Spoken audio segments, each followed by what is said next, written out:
రెండవ రోజు సమావేశానికి విచ్చేసిన సభ్యులందరికీ స్వాగతం, సుస్వాగతం. ఇప్పుడు ప్రశ్నోత్తరాల సమయం.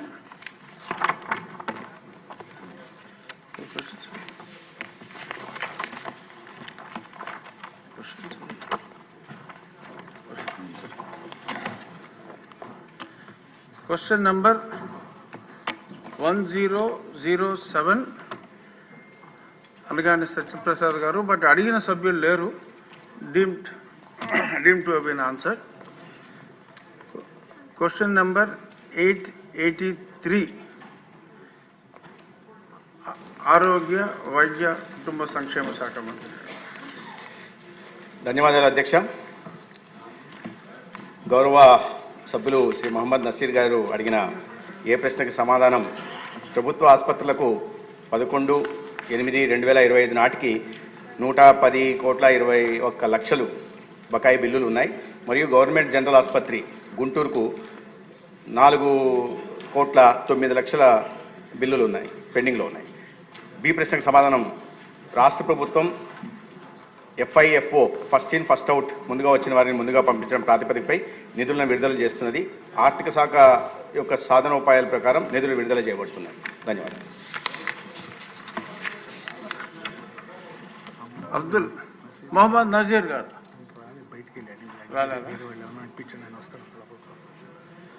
దీని మీద ఎవరన్నా సప్లిమెంటరీ కావాలంటే అడగండి. నజీర్ గారు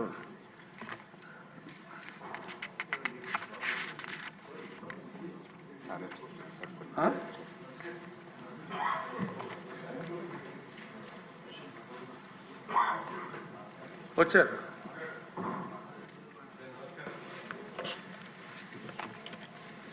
నమస్కారం సార్.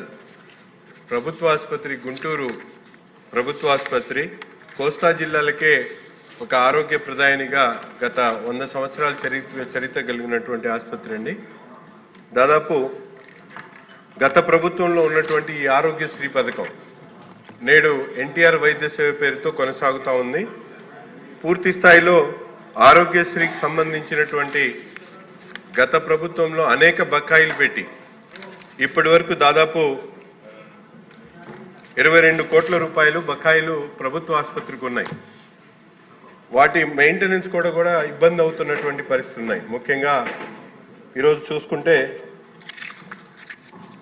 ప్రభుత్వ ఆసుపత్రికి సంబంధించినటువంటి అనేక ఇంప్లాంటేషన్స్, ముఖ్యంగా THR, హిప్ రిప్లేస్మెంట్, తర్వాత నీ రీప్లేస్మెంట్కి సంబంధించినటువంటి ఇంప్లాంటేషన్స్ కూడా అక్కడ లేకపోవడంతో ప్రభుత్వానికి సంబంధించినటువంటి ఈ రెండు ముఖ్యమైనటువంటి ట్రీట్మెంట్స్ జరగకపోవడంతో అక్కడ ఉన్నటువంటి PGCTs కూడా NMR వాళ్ళు క్యాన్సిల్ చేసేటువంటి పరిస్థితులు వస్తూ ఉన్నాయి.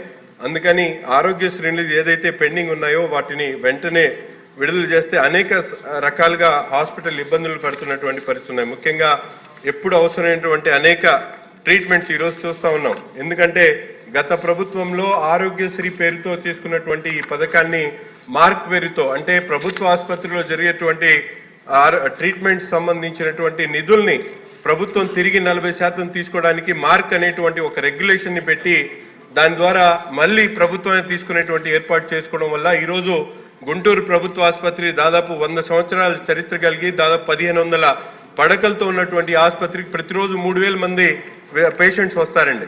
అనేక డిపార్ట్మెంట్స్ ఉన్నాయి. దాదాపు ప్రతి ఒక్క డిపార్ట్మెంట్లో కూడా హెవీ క్రౌడ్ ఉండి రాత్రిపూట ఓపీకి దాదాపు ఏదైతే ఎమర్జెన్సీ క్యాజువాలిటీకి 600 మంది వచ్చేటటువంటి పరిస్థితులు ఉన్నాయి. జిల్లానే కాదు, కోస్తాంధ్రలోనే అతిపెద్ద ఆసుపత్రికి ఉన్నటువంటి గుంటూరు ప్రభుత్వ ఆసుపత్రికి ఈరోజు నిధులు లేక నిధుల కొరత అనేక రకాలుగా ఇబ్బందులు పడుతున్నటువంటి పరిస్థితులు ఉన్నాయి.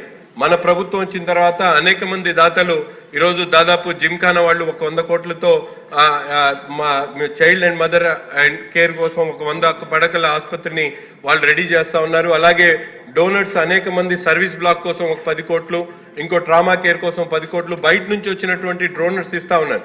కానీ గత ప్రభుత్వంలో, వైసీపీ ప్రభుత్వంలో ఈ మార్క్ పేరుతో గుంటూరు ప్రభుత్వ ఆసుపత్రికి రావాల్సినటువంటి నిధుల్ని దారి మళ్లించడంతో ఈరోజు ఆ నిధులు రాక ఇప్పుడు కొత్తగా ఉన్నటువంటి బకాయిలను కూడా తొందరగా ఇవ్వడంతో ఆసుపత్రి అభివృద్ధి చెందితే పేదల ఆరోగ్యం, ఎందుకంటే ఈరోజు ఆరోగ్యశ్రీతో గత ప్రభుత్వంలో ప్రైవేట్ హాస్పిటళ్లకు దారాదత్తం చేసినటువంటి పరిస్థితులు ఉన్నాయి.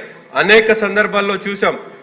ప్రైవేట్ హాస్పిటల్లో వాళ్ళు ఒక పక్కన ఆరోగ్యశ్రీ ఆనాడు ఉన్నటువంటి ఆరోగ్యశ్రీ ద్వారా క్లెయిమ్స్ తీసుకుంటూ మళ్ళీ పేషెంట్స్ దగ్గర డబ్బులు వసూలు చేసేటువంటి పరిస్థితులు గత ప్రభుత్వం ఉన్నాయి.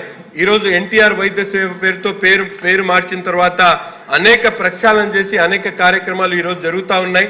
ముఖ్యంగా ప్రభుత్వ ఆసుపత్రిలో ఈ నీ రీప్లేస్మెంట్. నజీర్ గారు మీ ప్రశ్న ఏంటో అడగండి, పొగడ్త కాదు. మీ ప్రశ్న ఏంటి? నా ప్రశ్న అదేనండి. ఏం ఆశిస్తున్నారు? మేము ఈరోజు గత ప్రభుత్వం ఉన్నటువంటి ఆరోగ్యశ్రీకి సంబంధించినటువంటి బకాయిలు ఏదో ఉన్నాయో మన ప్రభుత్వ ఆసుపత్రి గుంటూరు ప్రభుత్వ ఆసుపత్రికి అవసరమైనటువంటి ఆ బకాయిలను వెంటనే విడుదల చేయడంతో ఈరోజు గుంటూరు ప్రభుత్వ ఆసుపత్రికి అవసరమైనటువంటి నిధులు లేకపోవడంతో మౌలిక వసతులతో పాటు ముఖ్యంగా పేద వర్గాలకు సంబంధించినటువంటి ట్రీట్మెంట్స్ లో ల్యాప్సెస్ జరుగుతూ ఉన్నాయి. కాబట్టి ప్రభుత్వం అలాగే ముఖ్యమంత్రి గారి దృష్టికి ఈ విషయాన్ని తీసుకొని వచ్చి సభ ద్వారా వెంటనే ప్రభుత్వ ఆసుపత్రికి అవసరమైనటువంటి ఆ నిధుల్ని విడుదల చేయమని కోరడంతో పాటు ఏదైతే మార్క్ అనేటువంటి ఒక రెగ్యులేషన్ ని పెట్టి గత ప్రభుత్వంలో ఈ ఆరోగ్యశ్రీ ట్రీట్మెంట్స్ జరిగిన తర్వాత వచ్చేటువంటి ఏదైతే నిధులు ఉన్నాయో ఆ నిధుల్ని మళ్ళీ ప్రభుత్వం తీసుకునేటువంటి విధంగా ఒక రెగ్యులేషన్ పెట్టడం జరిగింది.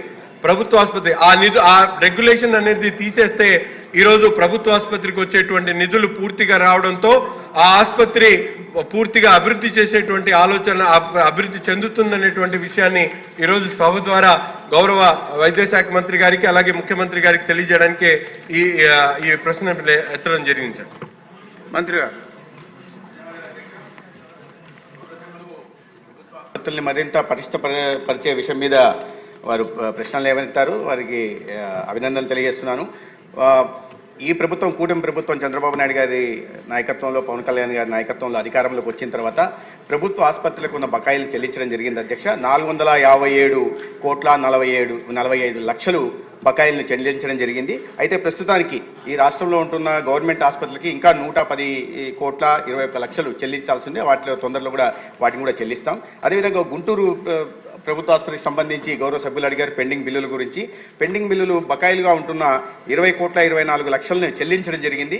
ఇప్పుడు బకాయిలు ఉన్నది 4,09,00,000 బకాయిలు ఉన్నాయి. వాటిని కూడా తొందరలోనే చెల్లిస్తాం. అధ్యక్ష, ఈ చిన్న విషయానికి సంబంధించిన నేను ఒక చిన్న క్లారిఫికేషన్ ఇవ్వాలి. ఎందుకంటే రాష్ట్రంలో ఆరోగ్యశ్రీ సేవలు నిలిచిపోయాయని చెప్పి పూర్తిగా ఈ రకంగా నిలిచిపోయిన ఆరోగ్యశ్రీ సేవలు, అదేవిధంగా ఆరోగ్యశ్రీ రద్దు చేసి ప్రజలకు మరణ శాసనం రాసిన చంద్రబాబు అని కొన్ని పత్రికల్లో కొన్ని ఛానళ్లలో బురద జల్లే ప్రయత్నం చేస్తున్నారు. అధ్యక్ష, ఆరోగ్యశ్రీ అనేది నిలిచిపోలేదు. అధ్యక్ష, కూటమి ప్రభుత్వం అధికారంలోకి వచ్చిన తర్వాత పేరు మాత్రమే మారింది. దానికి ఎన్టీఆర్ వైద్య సేవ కూడా పేరు మార్చడం జరిగింది. అయితే దీంట్లో సేవల్లో ఎక్కడ కూడా అంతరాయం కలగలేదు. గౌరవ సభ్యులకు దృష్టి కూడా నేను తీసుకురాదలుచుకున్నాను. ఎందుకంటే ఉదాహరణ ఇస్తాను అధ్యక్ష. ఈ బెనిఫిషరీస్ 2023-24 అంటే గత ప్రభుత్వం అధికారంలో ఉన్న చివరి ఆర్థిక సంవత్సరంలో 12,53,065 మంది దీని ద్వారా లబ్ధి పొందితే, అదే ఎన్టీఆర్ వైద్య సేవ ద్వారా కూటమి ప్రభుత్వం అధికారంలోకి వచ్చిన తర్వాత గత ఆర్థిక సంవత్సరం 24-25లో అది కాస్త 13,42,673 పెరిగింది అధ్యక్ష. అంటే 90,000 మంది అదనంగా లబ్ధి పొందారు.